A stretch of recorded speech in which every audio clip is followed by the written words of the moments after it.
At 3:30, we got another top 25 team, number 24, Houston, which went 12-2 last year, traveling to UTSA, which also went 12-2 last year. Houston favored by 4 points on the CBS Sports Network, and this could honestly be one of the most underrated but great games of the day. We've already had, a lot of great football games in week one. Thursday, we had, obviously, Penn State-Purdue, which is the one everyone kind of watched.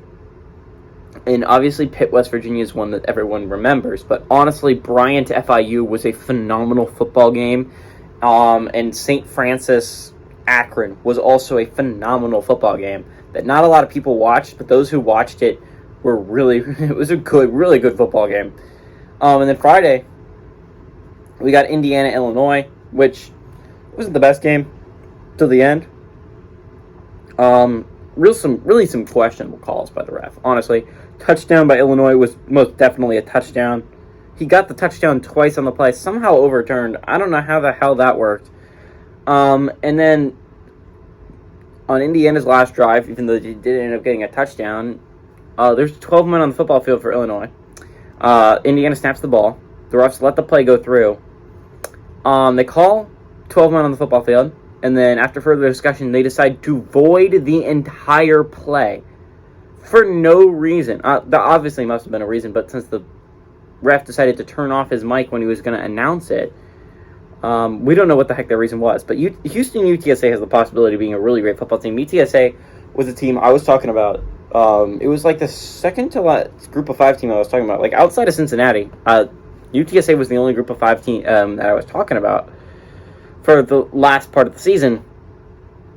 Houston was another team that lost early on, but then won every other game until the AIC Championship, where they ended up ultimately losing to Cincinnati. But Clayton Toon's a really good QB. He went 287, 421 last year, threw for 3,546 yards, 30 touchdowns to 10 interceptions. Deshaun Henry is their running back. He went 111 to 513 and had 7 touchdowns. And Christian Trahan had 37 catches for 398 yards and 2 touchdowns.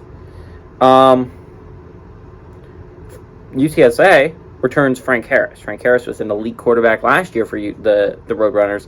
He went 263 to 398, 3,177 yards, 27 touchdowns to 6 interceptions, and had a 66.1% completion percentage. Traylon Smith ended up having 119 carries for 598 yards last year and 5 touchdowns, and Zachary Franklin had 81 catches for 1,027 yards and 12 touchdowns, which is some elite receiving production that you're bringing back. These two teams have played twice before. They've split it 1-1. The last one did go to UTSA in 2014. That was at Houston. By the way, Houston won at UTSA. So it seemed like the road team has won more often than not. Actually, not more often. Every single time when Houston and UTSA played, the road team has won. Houston is the road team here. So we'll see what happens. I really like Houston in this matchup. I understand that's like the most basic thing to say.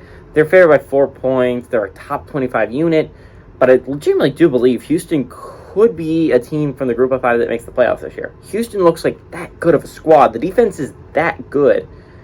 And the offense, if Clayton Tune gets going, has the possibility of being really, really good.